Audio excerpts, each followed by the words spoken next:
हमारा ये मानना है कि जनता में बीजेपी का हारना तय है। नमस्कार, मैं हूं सैफ और आप देख रहे हैं न्यूज़ फॉर सिटीज़न। आज हम लखनऊ के CPIM जो पार्टी है, कम्युनिस्ट पार्टी, उनके हम दफ्तर आ चुके हैं और आज हमारे साथ हैं मुकुट सिंह जी। इनसे हम कई राजनीति मुद्दों पर बात करेंगे और जानने की कोशिश करेंगे कि यूपी का जो इलेक्शन है किस चीज़ पे आधारित है, किस चीज़ को 2022 में कौन सी पार्टी आएगी, इन तमाम चीज़ें पर हम बात करने की कोशिश करेंगे और बात करेंगे। नमस्कार सर। नमस्कार। नमस्कार। इस पार्टी में किस स्थान पर हुए सर आप? मैं राज्य मंत्री परिषद पार्टी की है उसका मेंबर हूँ। सर, इस पार्टी में इस वक्त एक ही विधायक है। मैं इस बार कोई विधायक नहीं है, इससे पहले रहे हैं, इस बार नहीं है। 2022 में फाइट करना है सर? बिल्कुल करना है, फाइट तो करना ही है।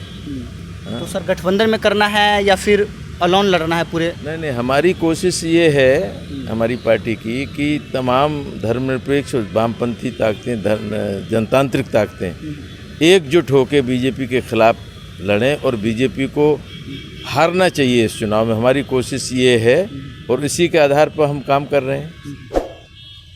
कन्हैया कुमार सर को जानते हैं?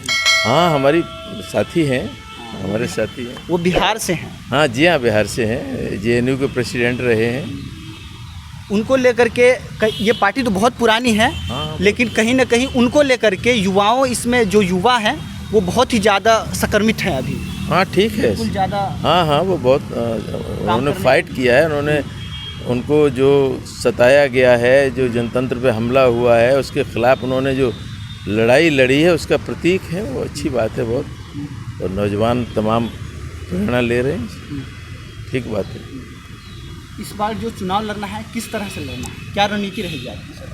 मैंने बताया कि आज अगला चुनाव तो मुख्य रूप से ये बीजेपी की जो नीतियां हैं जन विरोधी, इनके खिलाफ होगा और जनता की जो तकलीफ़ें बढ़ी हैं उनके खिलाफ होगा। कोरोना में जो बीजेपी शासन, चाहे केंद्र का हो चाहे राज्य का, बुरी तरह असफल हुआ है लोगों को बचाने में, लोगों को ऑक्सीजन देने में, लोगों को राहत देने में, नौकरियां बचाने में, इसके खिलाफ लोगों में गुस्सा है। किसान आंदोलन 7 महीने से चल रहा है पूरे देश में और ख़ास करके दिल्ली बॉर्डरों पर, उत्तर प्रदेश में उसका बहुत खासा असर है।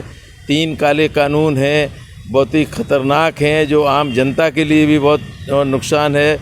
और जनतंत्र पर जो हमले हो रहे हैं, संविधान पर हमले हो रहे हैं, असहमति के अधिकार को दबाया जा रहा है और किस तरीके से धरना, प्रदर्शन, आंदोलनों पर रोक लगाई हुई है, ये सारे मुद्दे होंगे। हम चाहते हैं कि इन मुद्दों पर एकजुट होकर और बीजेपी को सत्ता से बाहर किया जाना चाहिए।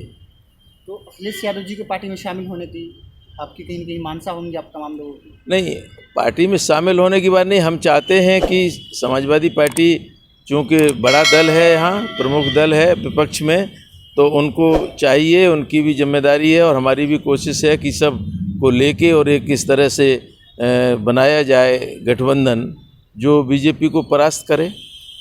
सर, एक क्वेश्चन आ रहा है उमड़ करके हम लोगों के समक्ष कि अगर मान लीजिए कि योगी जी ने अगर ये सीट, ये जो आने वाला 2022 का जो चुनाव है, अगर यदि योगी जी निकाल लेते हैं इस सीट को, तमाम सीट को, और उनकी सरकार दोबारा बनती है तो एक मजबूती, उनमें एक मजबूती आएगी। और अगर नहीं बनती है, अगर चुनाव हार जाती है, तो कहीं ना कहीं उनको ही इसका जिम्मेदार ठहराया जाएगा। तो आप लोग में कुछ ऐसा जो रणनीति होगा, इस आधार क्या है आप लोगों की रणनीति का सर? नहीं, हमारा तो मुद्दा आधारित राजनीति है, व्यक्ति की नहीं कि कौन बनेगा कौन नहीं। बीजेपी में कोई बनेगा, उनकी नीतियां अपनी हैं। ऐसा लगता है कि अगर योगी जी हारेंगे तो उनकी शक्तियां कम जाएंगी? नहीं, योगी जी कोई भी हारेगा तो उनका अभी तो उठापटक थी, उससे ही क्लियर जो आपकी बात है वो साफ है कि वास्तव में उन पर काफ़ी उनके दल में आएगा, लेकिन वो एक अलग बात, उनके दल की बात है। लेकिन हम तो चाहते हैं कि बीजेपी की जो जन विरोधी, कॉरपोरेट परस्त, पूंजीपति परस्त नीतियां हैं, जिनसे आम जनता में परेशानियां हैं, बेरोजगारी है, भुखमरी है और तमाम संकट है, इससे निजात पाने के लिए नीतियों का विकल्प चाहिए। इस तरह का जो बनेगा तभी मामला बनेगा। सर ऐसा माना जाता है कि ये जो अभी वक्त चल रहा है इसमें अगर से हम देखें तो कहीं ना कहीं ऐसा है कि बीजेपी की कम से कम थोड़ी बहुत सीटें कम हो सकती है, लेकिन ऐसा तो नहीं है कि वो हार जाएगी, लोगों का ये मानना है जहाँ तक लोगों ने हमें बताया है। सर हमारा ये मानना है कि बीजेपी बुरी तरह से परास्त होगी। अभी पंचायत चुनाव में देखने को मिला है बहुत बुरी हार हुई, फिर उसको ढकने के लिए जनता ने तो हार दी, फिर बाद में जो चुने हुए जिला पंचायत के अध्यक्ष के जो देखा है उसमें उन्होंने किया, अभी क्षेत्र पंचायत के प्रमुखों में करने जा रहे हैं। अच्छा सीट आया सर। नहीं वो आया, वो सारी चीज़ें साफ हो गई, किस तरह प्रशासन का दुरुपयोग किया गया, किस तरीके से लोगों को तंग करके दबा के झूठे मुकदमे करके। लेकिन जो पहला वर्डिक्ट था जो पंचायत में कि वो उसमें बीजेपी बुरी तरह हारी, तो जनता में तो बीजेपी हार रही है। ये हमारा ये मानना है कि जनता में बीजेपी का हारना तय है। आप लोग मार्क्सवादी गुट से हैं? जी वामपंथी दलों से। इसकी स्थापना को लेकर के कुछ बताइए हमें। वामपंथी दलों का अपना संघर्ष है जनता के लिए, किसानों के लिए, मजदूरों के लिए, देश के आज़ादी की रक्षा के लिए हम लोग लगातार कोशिश कर रहे हैं किस तरीके से सद्भाव बढ़े, किस तरीके से सांप्रदायिक ताकतों को हराया जा सके और जनता के जो असली मुद्दे हैं बेरोजगारी, भूख, ये चीज़ें आना चाहिए, इस पर लड़ाई होनी चाहिए, जनता एकजुट होकर आगे बढ़े। ये कितनी सीटों की दावादारी हो सकती है आप लोगों की? अभी तो वो चर्चा है हम लोगों में, अभी तो हम सीट की संख्या नहीं बता सकते हैं। अभी सीट की संख्या बताना तो फिर कोई भी गठबंधन होता है तो वो ठीक नहीं है। अभी तो हमारा सवाल ये है कि गठबंधन और किस तरीके से हो बीजेपी के खिलाफ, बड़ा कठिन काम है हमारे बस। मतलब आपने जितनी छोटी पार्टियां हैं अभी तक हमने देखा है, कई इंटरव्यू लिए हैं, वो तमाम पार्टियां का यही कहना है कि बीजेपी को हटाना है सब मिलकर के। ये नहीं इसलिए है कि बीजेपी की नीतियां हैं वो देश को बांटने की हैं, जनता को बांटने की हैं, असली मुद्दों से जनता को भटका के हिंदू मुस्लिम बात करके और अपनी राजनीति सीधा करके और बड़े पूंजीपतियों को लाभ पहुंचाने की। तमाम बेरोजगारी, भुखमरी, कृषि संकट सब बढ़ता चला जा रहा है। कोरोना में जो उन्होंने कहा है ना कि आपदा में अवसर, तो वो अवसर जनता को नहीं है, वो बड़े पूंजीपतियों को सारे आंकड़े आ गए हैं किस तरीके से उन्होंने कमाई की है इस पूरे में और किस तरीके से हमारी जीडीपी घटी है, किस तरीके से भुखमरी, बेरोजगारी और कितनी बड़ी है, ये सारे आंकड़े आ गए, मुझे कहने की ज़रूरत नहीं है। तो इसलिए बीजेपी की नीतियां जन विरोधी, देश विरोधी, जन विरोधी हैं। अच्छा, हमें ये बताइए सर। हाँ, कि मान लीजिए आप लोगों का कहना है कि देश विरोधी है, जन विरोधी है, कौन ऐसी नीतियां हैं जो आप लोगों को ख़राब लगती है? अरे आपस में बांटने का काम, सांप्रदायिकता के आधार पर तमाम मुस्लिम है, सिख है, ईसाई, सब तो उनके साथ ही है सर। नहीं वो व्यक्तियों की बात छोड़िए, उनकी जो नीति है उस पे जाइए। कुछ लोग तो आ जाते, तमाम कोई तो भी नहीं है, तमाम तो नहीं है, जिनकी चंद लोगों की बात कर रहे हो तो वो तो इस तरह के लोग आ जाते हैं। लेकिन सवाल तो नीतियों का है, सवाल जो उनकी असली विचारधारा है, लोगों के लिए बनाई जाती है ना। नहीं नीतियाँ, वही तो मैं कह रहा हूँ, जनता के लिए नीतियाँ बनाई जा रही, तो उनका तो मुख्य रूप से जनता को बांटना और सांप्रदायिकता के आधार पर ध्रुवीकरण करना, पूरा हिंदू मुस्लिम बेस्ड जो राजनीति उनकी आज से नहीं, जब से स्थापना हुई है, तो वो तो कुछ छुपा हुआ नहीं है उनका।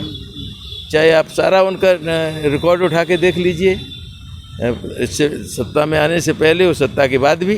कुछ लोगों का मानना था सर, अभी हम एक पार्क में गए थे तो पार्क में कुछ लोगों से बात कर रहे थे, वो लोग कैमरा के समक्ष नहीं आए, लेकिन वो लोग बता रहे थे कि योगी जी ने प्रशासन को बड़ा मजबूत दिया है जिससे हम लोग को बहुत फ़ायदा है।